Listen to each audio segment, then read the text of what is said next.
Goeiemôre almal. Goed, kry julle koud? Julle gaan oor 2 weke nog kouer kry. Oor 2 weke, die 13de Mei, maak 'n nota daarvan dat ons 'n groot gemeente braai.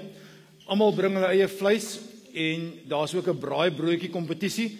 Ons gaan hierdie week julle stalk met 'n klomp boodskappe daaroor, maar maak 'n nota, dis Vrydag die 13de Mei.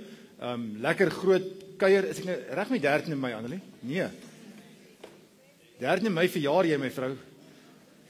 16de Mei, skus. Annelie verjaar die 13de Mei. Daar's ook 'n groot braai, sy nooi almal uit.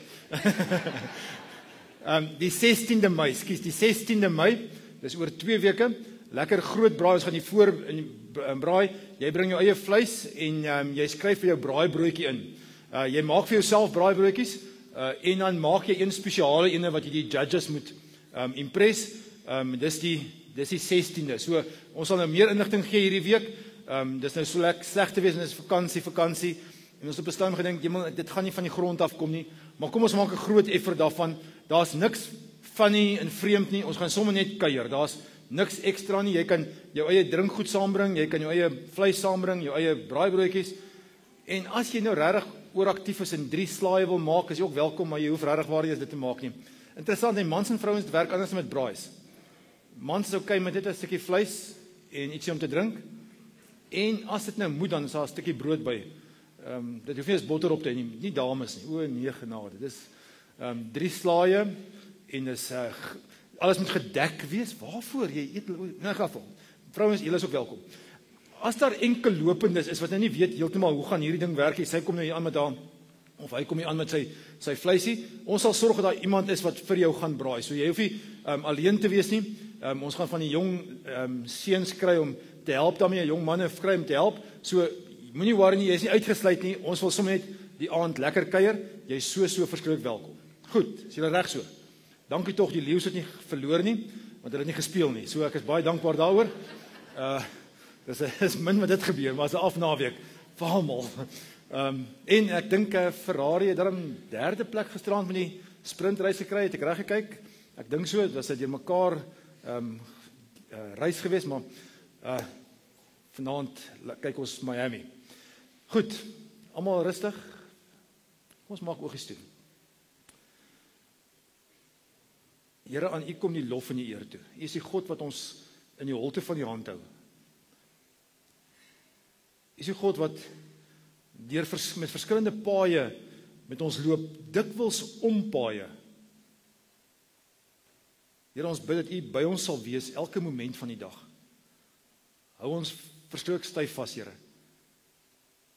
Aan U kom die lof, die eer en die aanbidding toe. Ons wil letterlik op ons knieë gaan en vir U sê, aan U kom al die lof en al die eer en al die aanbidding toe. Amen. Mag die Here se liefde en sy genade by ons elkeen wees. Mag jy sy stem hoor, mag jy jou ore spits om te hoor wat hy vir jou wil sê. Amen. Voor ons begin worship, Terry en Bridget, wil jy nie gou regop staan nie? Sit gou 'n bietjie die hoofligte weer aan asseblief as jy nie omgee nie. Terry, Bridget, draai gou 'n bietjie om. Wie van julle was in die skool gewees toe juffrou Bridget by Kenmare was? Baie. Kry julle ook vir oom Terry baie jammer?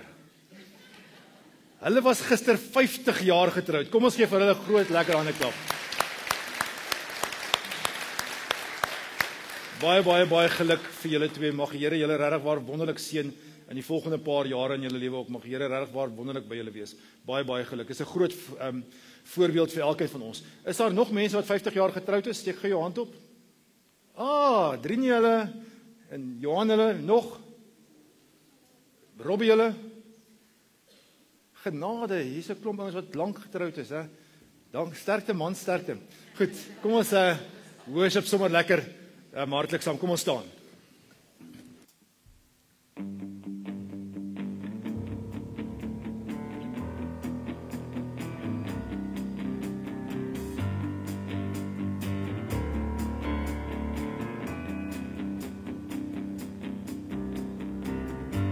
Blessed be your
Here, met elke stukkie vesel in ons het ons U lief. Ons besef ons liefde is soms karig en gebrekkig. Maar vanoggend wil ons net weer opnuut vir U kom sê, Here, ons saam met 'n pa en twee girls wat gedoop word, wil ons net ook weer recommit. Wil ons net weer sê, Here, ons het U lief met elke stukkie vesel in ons. Met krag en verstand het ons U lief. Amen.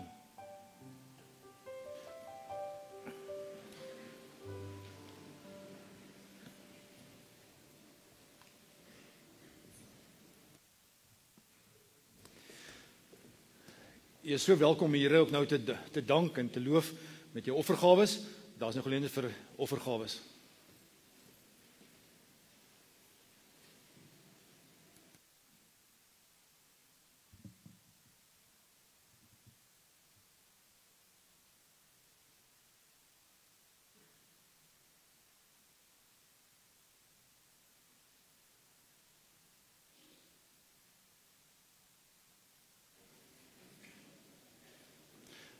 Franco, wil jy net nog so 1 of 2 borde net uitdeel en net ouens opneem asseblief?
Goed, ons het die voorreg om 2 dogtertjies en 'n pa te doop volgende.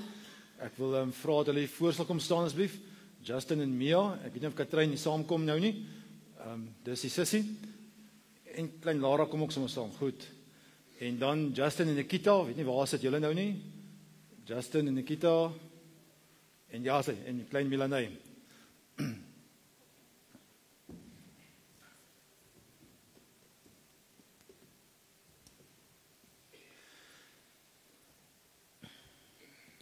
Ek weet die doop gaan nie oor 'n dooprok nie, maar hierdie is die 3de generasie dooprok vir hierdie klein dogtertjie Lara. So ja, wie's almal hier gedoop? Is jy gedoop? Ja. Okay, wie nog? Ma. Okay, baie wonderlik. Baie groot voorreg om vandag die doop te kan bedien. Dit is 'n groot event. Ek dink ons maak te min van die doop. Ons maak nou baie van die nuwe paus wat aangestel word en Trump wat in beheer is in Amerika en lyk my oor die wêreld en al die groot ouens, maar die doop is incredible, nee, dis die groot God wat heelwat groter as die paus is en bepaald groter as Trump is. Hy buig af en hy kom sê vir 'n klein seentjie, 'n klein dogtertjie en vir 'n pa, ek is vir jou verskriklik lief. En hier's 'n paar druppels water wat ek op jou kop neersit en ek wens dit kan nooit verdamp nie. Ek wens dit kan nooit afgevee word nie, want dis die teken, dis die simbool van God wat sê ek's mal oor julle. Ek het so 'n klein boekie geskryf oor die doop wat juist teken dat God crazy is oor my en jou. Hulle gaan dit nou beleef. Maar julle en ek moet dalk weer 'n keer gaan revisit. Dat God mal is oor my en jou. Voel nie altyd so nie. Partykeer voel ons ver van God af. Of ons gebede net in die dak vasbons. Maar mag jy vandag met 'n doopgeleentheid net weer iewers ter huis toe gaan sê, ja, as God lief is vir klein Lara en vir klein Melanie en vir pa Justin, hoekom nie vir my ook nie?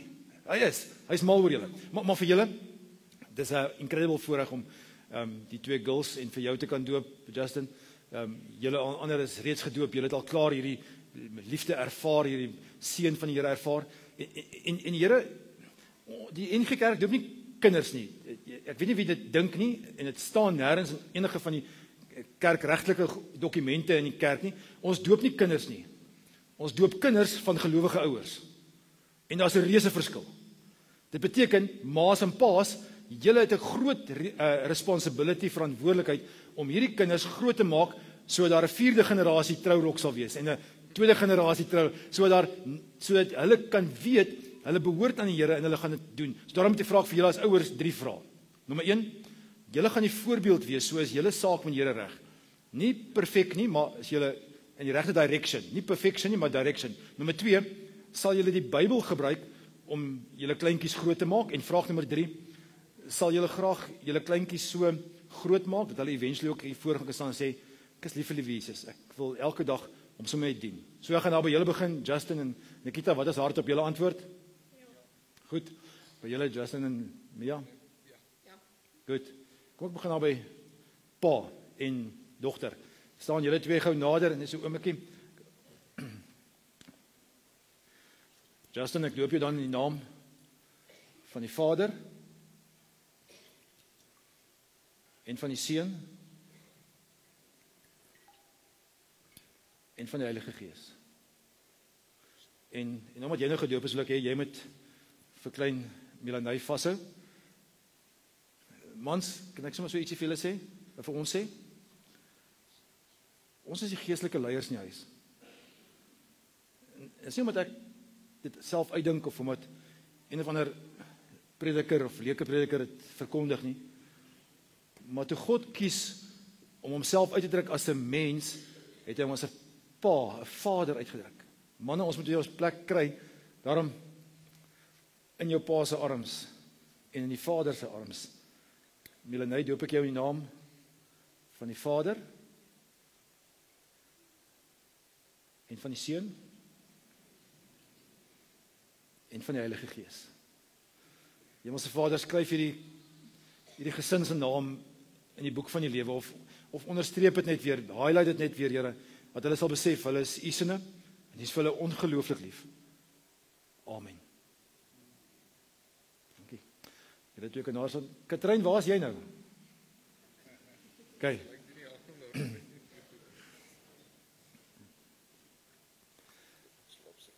Lara, ek doop jou in die naam van die Vader en van die Seun en van die Heilige Gees. En ons Vader het vir hierdie klein dogtertjie so ontsettend lief. Het vir haar en haar sussie en mamma en pappa en hulle hele familie so ongelooflik lief. Hou haar styf vas asseblief, Here. Amen. Weet jy dat Jesus jou liefhet?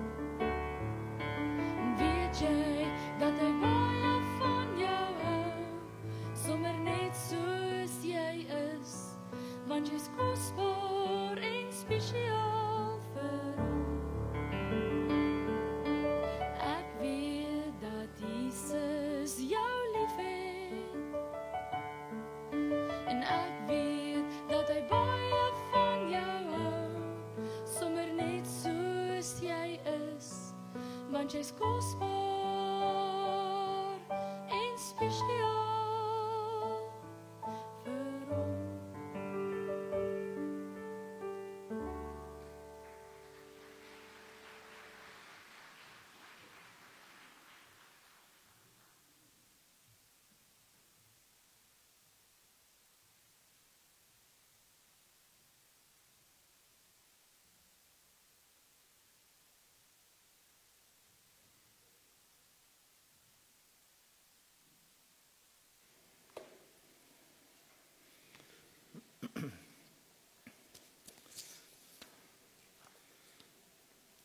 As mens nie trane in jou oë kry vir so iets nie, dan is dit net incredible. Goed, julle het nou die foto's van die kinders gesien. Ek moet nou 'n bietjie brag oor hierdie klein pragtige seentjie ook. Herken julle hom? Herken julle hom? Herken julle hom regtig? Die ou tuinjong, sy naam was Kantoor gewees. Ek weet nie hoekom my ouers hom Kantoor genoem nie, maar dit is ek. Dis mooi seentjie, ja? Dis die enigste prentjie wat ek vir myself kon kry. Kameras was nie huge toe ons klein was nie. Ek weet nie of dit by julle so was nie, maar kameras was, jy het hierdie Instamatics gekry, maar dit het so duur gekos om daai films te ontwikkel, dat jy, niemand het regtig kameras gehad nie, behalwe as jy nou by 'n fotograaf was, of iets van die aard. Ek weet, Anita is nou gewoond aan fotografie, want dis deel van hulle huis gewees, maar niemand, dit was nie groot, ek het gaan soek na 'n foto van my, toe ek 17 jaar oud was, en dis al wat ek kon kry. 17 jaar voor ek 17 was, dis dit my foto. Dis die beste wat ek kon doen. Hier is die vraag vandag. Dink gou terug na die dag toe jy 17 jaar oud was. Is die ouens wat nog nie 17 is nie? Julle moet asseblief dink, want julle kan nog nie dink nie. Nee, dink gou 'n bietjie terug na die dag toe jy 17 jaar, wat het jy gedink oor jou toekoms? Waar sou jy graag wou wees as jy nou uiteindelik 50 of 60 of 30 jaar oud is? So hier op 17 sit jy in matriek, nee, is ek reg? Sit in matriek, jy worstel deur ou vraestelle, sodat jy hierdie vraestel kan deurkom, en net iewers jouself te kan launch in die toekoms in, want jy hoor, jy moet matriek hê, of jy moet 'n graad hê, so jy dink, okay goed, hierna moet ek nou universiteit toe gaan. Nou laat ek iets met myself vertel. Ek het gaan terugdink oor my, dit is ook al amper meer as 40 jaar terug, is ek reg? Ja, toe ek 17 jaar oud was. As ek nou moet gaan terugdink aan wat ek daar gedroom het, en waar ek nou is dieselfde nie. Ek was in matriek, was ek was 'n voortrekker gewees, ek onthou dit. Wie ken die voortrekkers? Goed, ek was 'n voortrekker gewees. Ek dink ons het reggemaak vir die finale kamp, die presidentsverkennerkamp. Ek dink dit was 'n deel van my matriek gewees. Ek was 'n nerdy ou gewees. Ek het met 'n calculator in my sak rondgeloop. Calculator het toe daarom uitgekom. So ek het 'n calculator gehad en baie goeie en het baie flink gewerk en met 'n paar penne en volkskas het elke jaar vir ons 'n sakboekie gegee. Hy was in my sak, ek so bulsak gestaan, my bors, hierdie sakkie op jou bors. So ek was 'n nerdy ou. Ek was vaal en flou. Nie dat ek vandag iets anders is nie, maar toe was ek dink nie, dankie tog Annelie, jy het my nie geken, jy sou my nooit gedate het nie. Ek dink nie, ek was in ieder geval verskrik skaam. Ek sou nie vir Annelie gevra het om met my saam fliek toe te gaan nie. Ons het nog nie gesokkie nie. Ons het net nog gefliek in die skool saam met sulke groot projektors. Onthou julle daai groot projektors? Maar dis hoe ek onthou van 17 jaar. Ek het gedroom ek gaan eendag 'n ouditeur wees. En ek het in 'n vereniging groot geword. En dit was die grense van my verwysingsraamwerk was die valdriehoek. Genade, dankie tog ek het daar verbygekom. Want toe moes ek gaan studeer in Potchefstroom. Dis amper 100 km weg. En ek het gedink, hier my hele boundaries shatter nou. Want nou skuif ek, en nou is nou in die 80er jare, net was party van julle sal nie verstaan nie, maar vir ons was dit huge om uit ons dorp uit na 'n ander dorp toe te gaan en te gaan studeer in 'n ander plek, 'n koshuis te gaan bly. Ek het nie dat gedink het gaan gebeur nie. Ek het nooit gedink ek sou eventually skei nie. Ek het nooit gedink ek sou 3 incredible kinders gehad het nie. En 2 kleinkinders en 3 aangetroude kinders nie. Ek het nooit gedink ek sou in 'n gemeente so Suiderlig beland nie. Ek het nooit gedink dat ek worthy genoeg is om 'n gemeente te guide en te bedien wat op hierdie stadium die grootste bywoningssyfer in Kreersdorp het nie. Ek het nooit gedink dit nie. Ek het nooit gedink dat ek 'n dominee sou wees toe ek 17 jaar oud was nie. Ek het nooit gedink dis die pad wat die Here met my gaan loop nie. OK, dis nou Gerard se storie. Kom ons los dit nou. Kom ons haal hierdie lelike prentjie af. Waar was jy toe jy 17 was? Wat se ompaaie, en dis wat ons by gaan stil staan die volgende paar weke, wat se ompaaie het die lewe en die Here met jou geloop van 17 jaar af? En ek gaan nou vir jou vertel hoekom ek dink praat van 17 tot nou toe. Dalk is jy ook deur 'n egskeiding. Dalk het jy swanger geraak in matriek of net na matriek, onbepland. Dalk is jy getroud met 'n moego. Dit kan vroulik of manlik wees. Dalk het jy nie gedink dit gaan met jou gesondheid gebeur nie. 'n jaar terug het jy nie gedink jou been gaan geamputeer word nie. Jy het nie gedink die dood gaan gebeur nie. Jy het nie gedink jy gaan jou werk verloor nie. Jy het nie gedink jy gaan in 'n hele totale ander rigting in jou lewe beweeg nie. Jy het net nie geweet op 17 nie. Skielik het alles 'n ompad geword. So kom ons kry 'n definisie van ompad. Ompad sê die meeste woordeboeke is 'n onverwagte ander pad.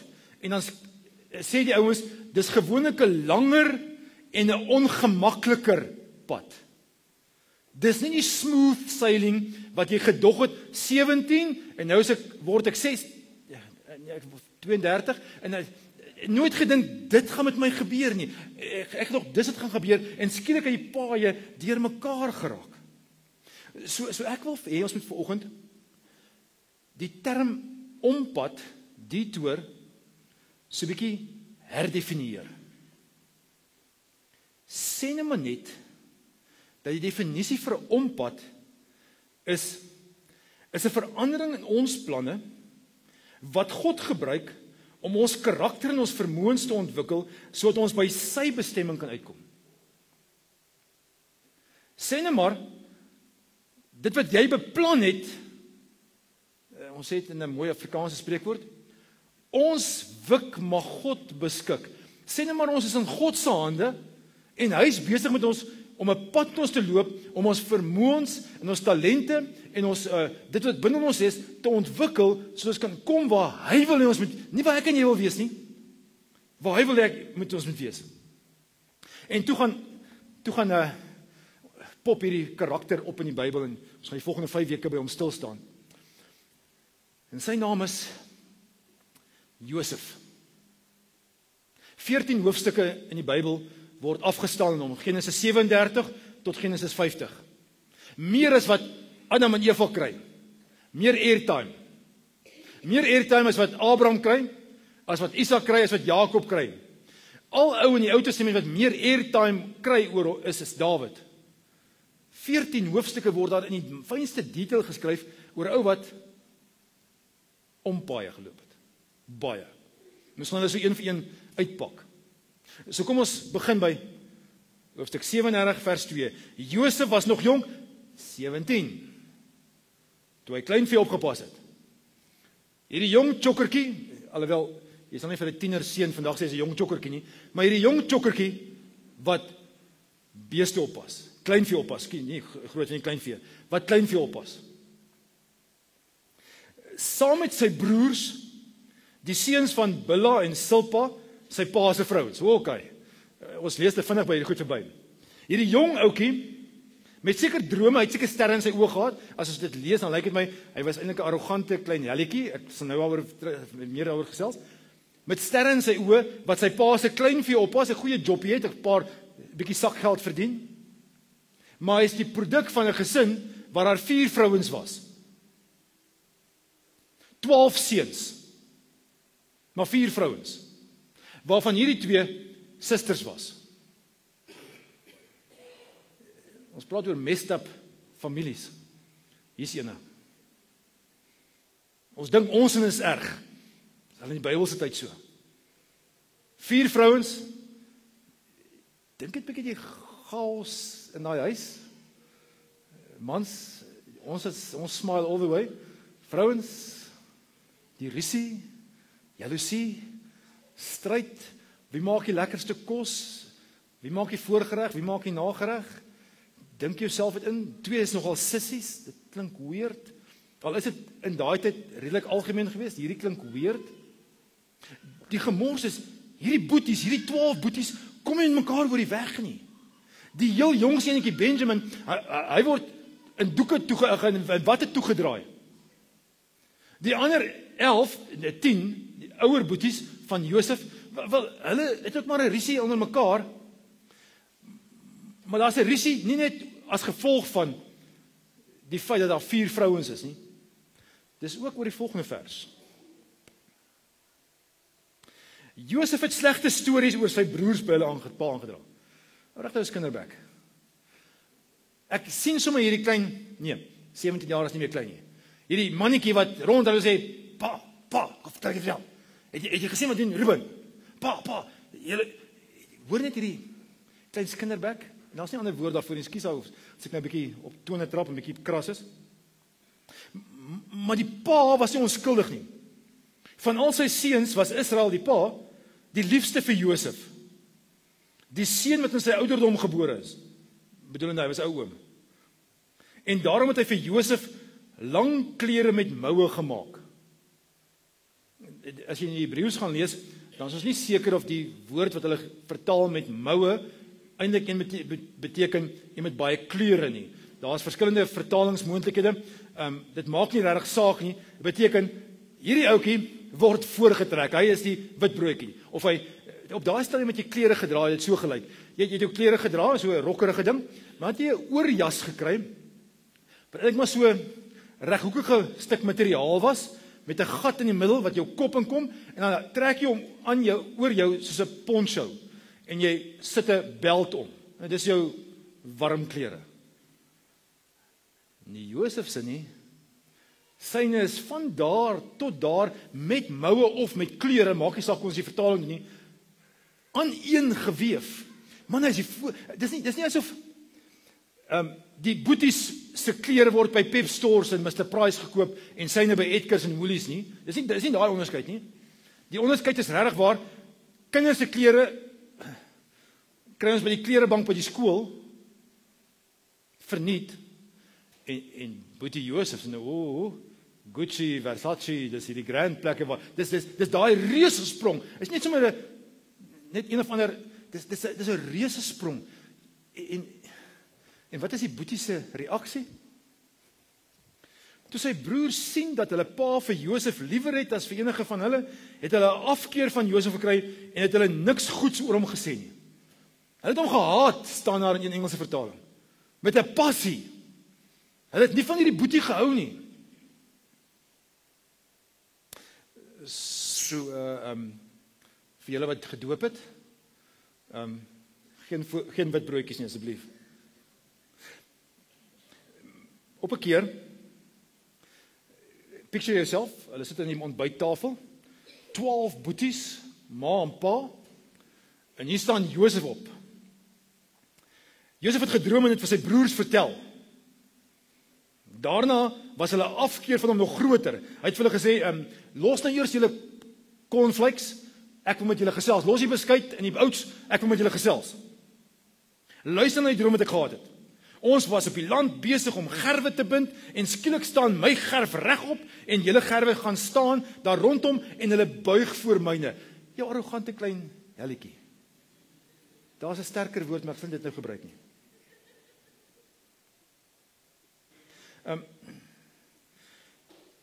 Ek sou tog vir hom wou raad gee. Ek sou vir hom sê, jy mag dalk dink jy is die main peanut in die pakkie. Maar shut up daaroor. Jy sê dit nie om 'n ontbyttafel vir jou broers nie. Jy weet nou hulle hou nie van jou nie. Het jy geen intellektuele kennis nie, het jy EQ nie? Is daar niks van jy, jy stupid. Toe sê sy broers vir hom, jy verbeel jou, jy sal oor ons koning word. Dink jy dalk jy sal oor ons regeer? Oor sy drome en sy praatjies het hulle nog 'n groter haat, afkeer van hom gekry. En so 'n paar dae later, toe daar weer om die ontbyttafel, hierdie keer is pa en ma by. Hy het nog 'n ander droom gehad en dit vir sy broers vertel. Hy het gesê, ek het weer gedroom. Die son en die maan en 11 sterre het voor my kom buig. Hierdie keer sê hy, pa en ma kom buig ook sommer voor my. Toe hy dit vir sy pa en sy broers vertel, het sy pa hom oor die vingers getik en hom gesê, wat vir 'n soort droom is dit wat jy gehad het? Verbeel jy jou dat ek en jou ma en jou broers voor jou moet kom buig?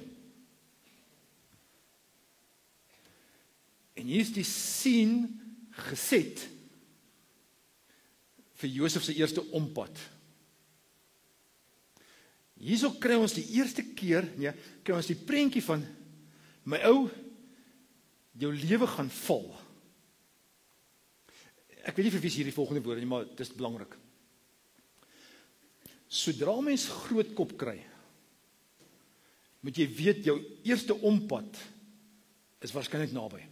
Dit gebeur nie altyd so nie, maar ek hoor die storie wat sê, sodra jy rugby speler is, en jou storie kom in jou huisgenoot, dan moet jy weet, môre gaan jy uit die span geskop word.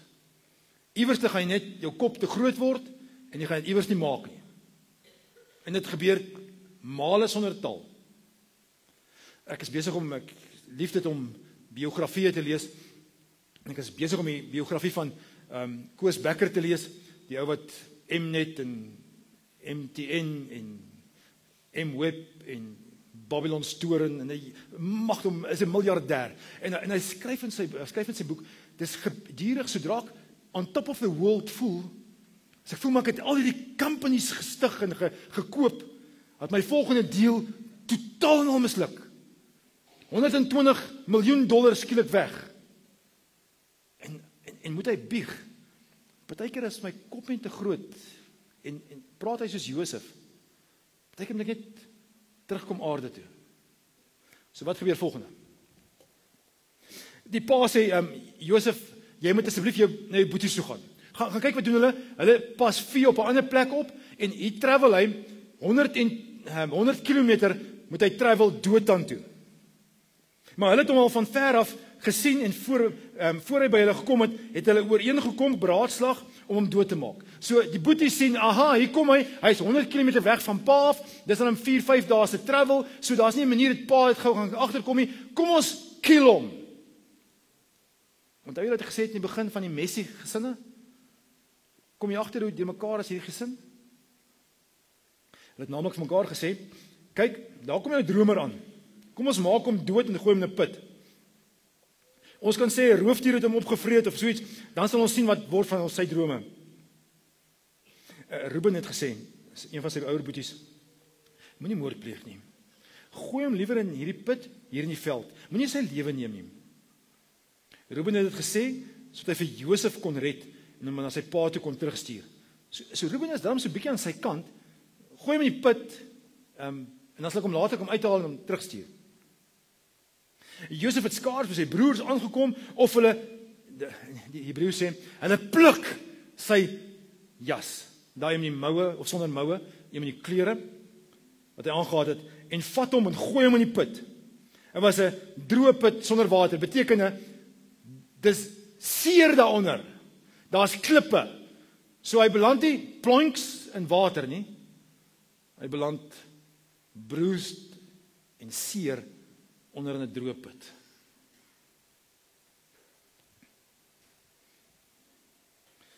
Was jy al daar gewees? Onder in die put. Paar oggende terug dan van sy broer sê, julle gerwe gaan vir my buig. Pa, ma, son, maan, sterretjies, julle gaan vir my buig.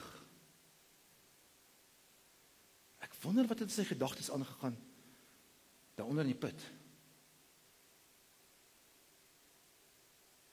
Jy kan die verhaal rustig gaan verder lees. Daar kom 'n karavaan Midianiete en islamitiese ouens verby en hulle verkoop vir Josef. En Josef travel 1000 kilometer suid tot in Egipte. Hy kry 'n gratis Uber. Eerste mensehandel, human trafficking wat plaasvind. Want hulle hou nie van hierdie arrogante ou nie. Dit moet 'n hele entjie se travel wees op 'n harde kameel, vasgebind waarskynlik. Ek wonder wat gaan deur sy mind. Ek wonder wat hy gedink terwyl hy weggevat is van sy 17-jarige droom. Kan ek 4 goeie sê oor drome? Nommer 1. Drome kan veroorsaak word deur, en drome wat geskatter is, kan veroorsaak word deur 3 goedes. Of jou eie keuses wat jy maak, dom goedes wat jy doen, wat jy doelbewus weet, dis die stupidste ding onder die son. Kan ek teruggaan na Josef toe?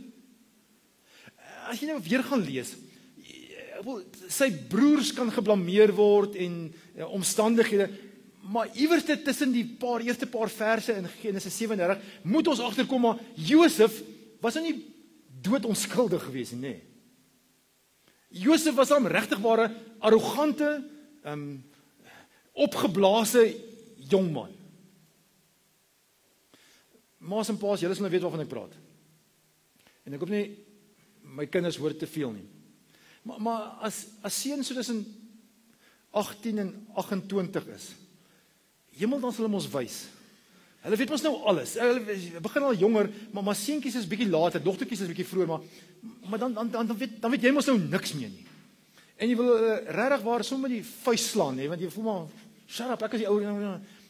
Hulle dankie tog, Rone sal oor daai ouderdom. So hulle kom rustig, hulle raak rustig met ter tyd. Maar dis die en hulle het nie selfinsig nie, en ek dink die Josef het selfinsig gehad oor wat so arrogante klein helletjie hy was nie. 'n Groot helletjie hy was nie. Jy sê mos nie so iets, hoor jy, julle gaan voor my buig nie, ek gaan nie koning word nie. Alhoewel kan ek julle gou fast forward na Genesis 50 toe. Net so 'n sneak peek. Dis nou die laaste hoofstuk. Josef se broers kom weer met 'n lang ompad by hom uit. En hy sê, julle wil my kwaad aandoen, maar God wou daarmee goed gedoen het. Dis die mooiste van hierdie verhaal van Josef. Daar's nêrens 'n soort van blaming game wat gespeel word nie. Josef is die ou wat sê, maar en hy kla nooit as hy later in die tronk is met Potifar se vrou, nêrens kla en mor hy daaroor nie. Hy aanvaar die situasie. En ek dink iewers vergeet ons daarvan, dat ons regtig waar in Romeine 8, juis hierdie boodskap kry. Ons moenie in hierdie victim mentaliteit verval nie. Ons kry dit so maklik reg, hierdie blaming game. Ek is, ek wil nie eens politiek praat nie. Ons is so, en ons is daar, en ons moet onsself beskerm, ons moet dit, en ons verval in hierdie blaming game, maar wat sê Jesus in Romeine 8? Maar in al hierdie dinge, na hy klomp goed aan, is ons meer as oorwinnaars, more than conquerors. As jy die Grieks gaan lees, dan gebruik hy daai woord hypernikomen. En daai geel deel bokant is die woord Nike, wat beteken wen. Dis wat die klere maak sy naam vandaan kry.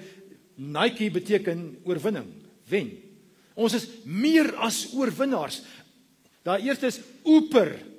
Dit beteken is oormaat. Dit is nie sommer net jy is 'n oorwinnaar nie, jy is meer as 'n oorwinnaar. Jy wen almal. Jy is nie die beste in jou laerskool nie, jy is die beste in die wêreld. Dis die mentaliteit ons moet aanneem. Dis nie sommer net hierdie, ek gaan nie maak en ek is 'n victim. Josef sê, met hierdie pad wat die Here in my loop, hierdie ompad, is ek baie meer as 'n oorwinnaar. En iewers het ons dit begin vergeet. So nommer 2. God gebruik ompaaie vir ons ontwikkeling. Ek kan net gou mooi verduidelik. Dit beteken nie God laat bad goed met jou gebeur sodat jy kan ontwikkel nie. Life happens baie net sommer nie.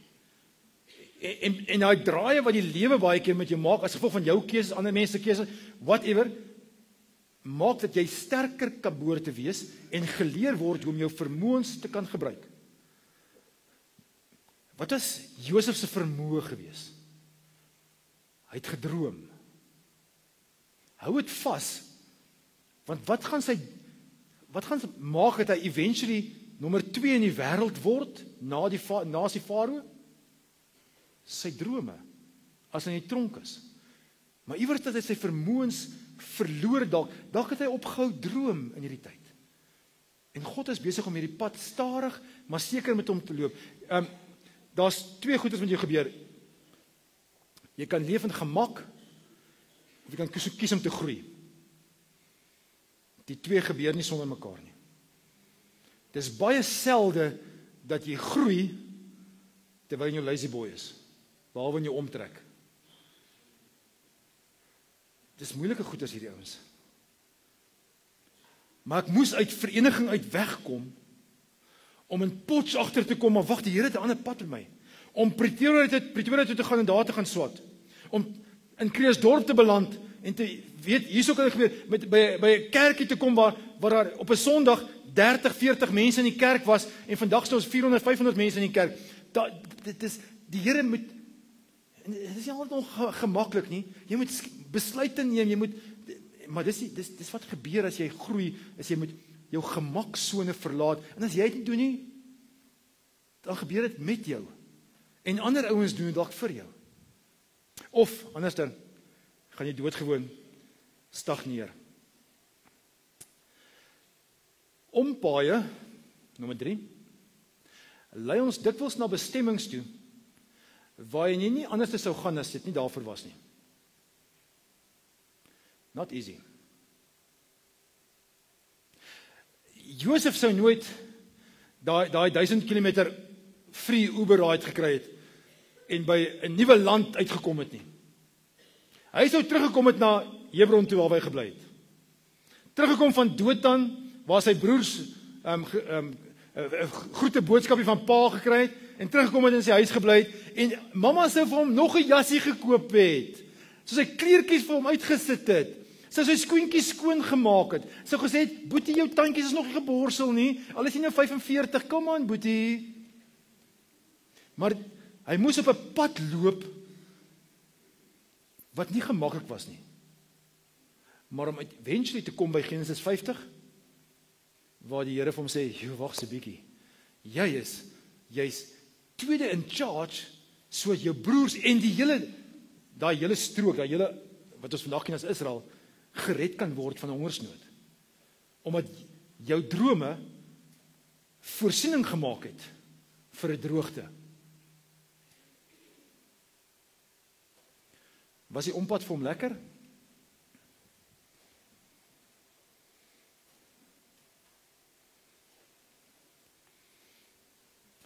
Ompaaie gaan nooit gepaard saam met nie pyn nie.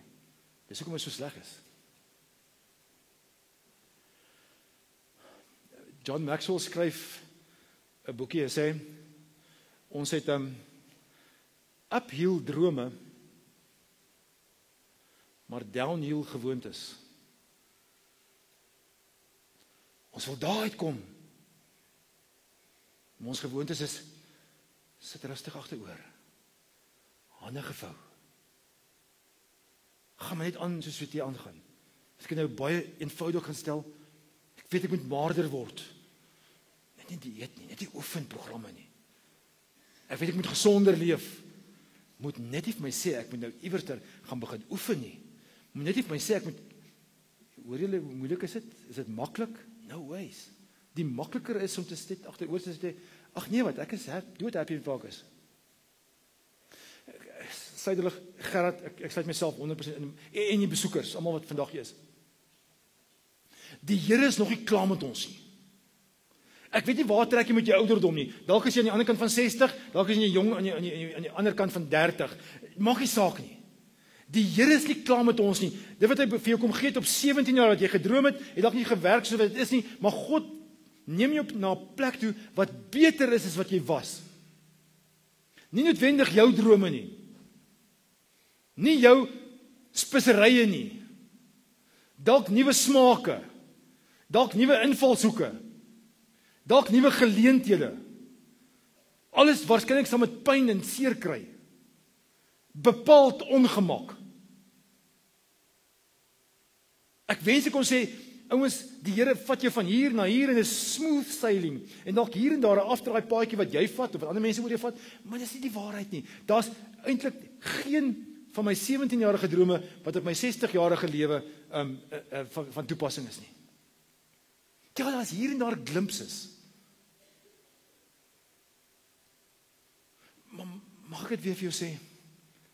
Die Here is nie klaar met ons. Daarom wil ek vir jou 2 vrae vra. Vraag nommer 1.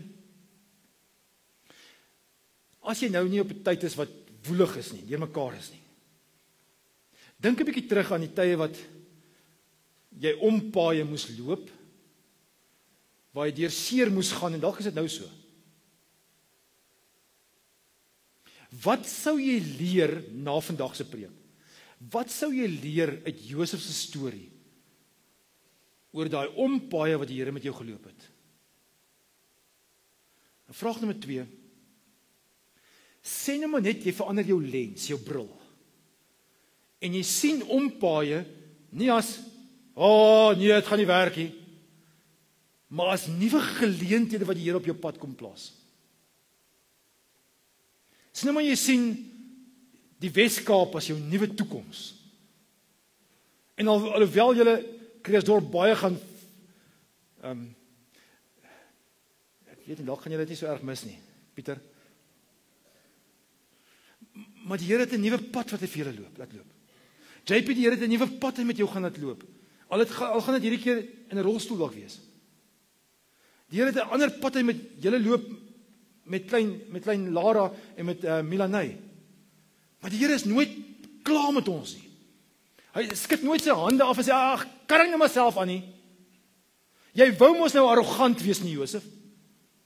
Hy sê hom, Josef, jy verstaan nie niks van af nie. Ek gee nie vir jou 'n GPS om sodat jy kan verstaan, ek gee net vir jou. Nee, ek gee nie eens vir jou die eindpunt nie.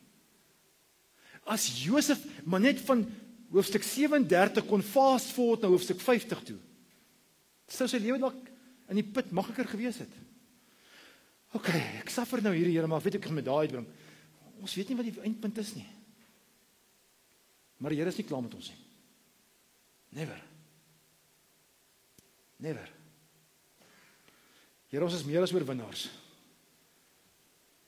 U kom vat ons na 'n plek toe wat ons nooit gedroom of gedink het ons sal kan wees nie. Ons staan genuinely sommer verstom.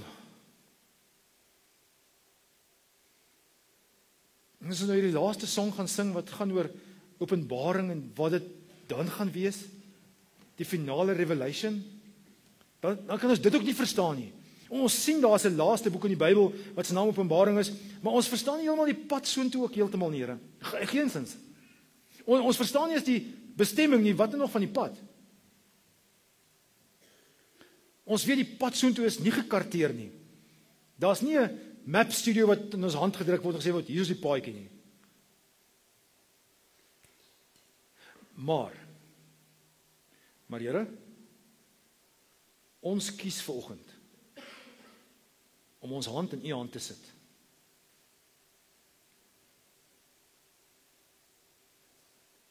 Ons verstaan dat ompaaie is minder gemaklik, is onbeplant, maar ons weet ook, dis in U hand. Ons stap saam met U, Here. Amen.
Of living color, flashes of lightning, rolls of thunder.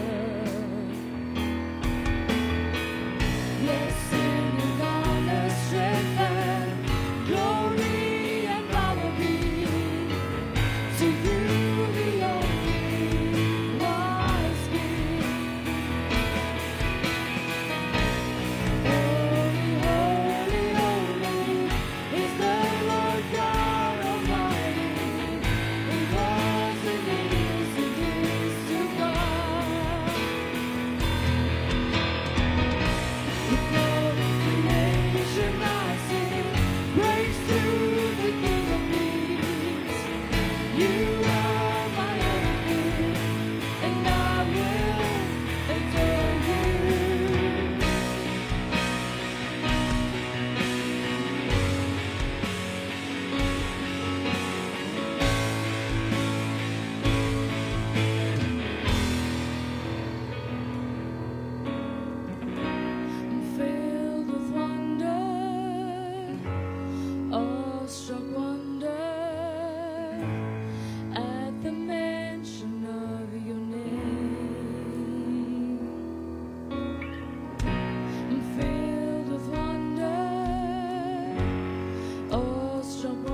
Jy wil nie elkeen gaan sit nie asseblief.